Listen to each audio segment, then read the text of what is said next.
Il-Presidenza Maltija tal-Kunsill Ewropew trid tassigura li l-pjantazzjoni dwar l-immigrazzjoni maqbul fil-Valletta Summit ta' Novembru li għadda ikun implementat. Dwar dan se ssir laqgħa f'pajjiżna fil-bidu tas-sena d-dieħla. Laqgħa li se tkun qed isservi bħala pont ta' aktar diskussjoni bejn l-ogħla uffiċjali tal-Unjoni Ewropea u rappreżentanti ġejjin minn pajjiżi Afrikani.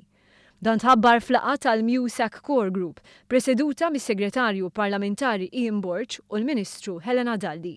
Fid-diskors tiegħu is-Segretarju Parlamentari Ian Borch spjega l-programm ta' Malta l-Presidenza Ewropea u qal li s-sigurtà fl-Ewropa se tkun fuq quddiem tal-aġenda tal-Presidenza Maltija.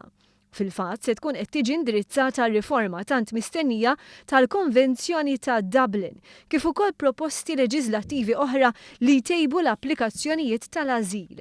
Se ssir ħidma flimkien mal-Kummissjoni Ewropea biex l-Uffiċċju Ewropew għall-għajnuna tal-ażil jingħata l-grad ta' aġenzija sħiħa, kif ukoll isir it-twaqqif tal-Uffiċċju Ewropew għall-Prosekuzzjoni Pubblika u dak ta' kooperazzjoni fil-ġustizzja kriminali.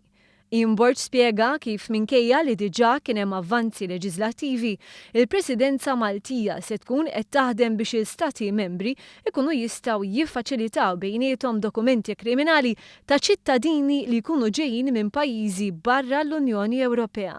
Fil-qasam marittimu l-Presidenza trid tkompli toħroġ l-importanza kbira ta' dan is-settur billi taħdem għal politika li tkun waħda integrali f'dak li għandu x'jaqsam mat-turiżmu nawtiku u l-ambjent marittimu fost oħrajn.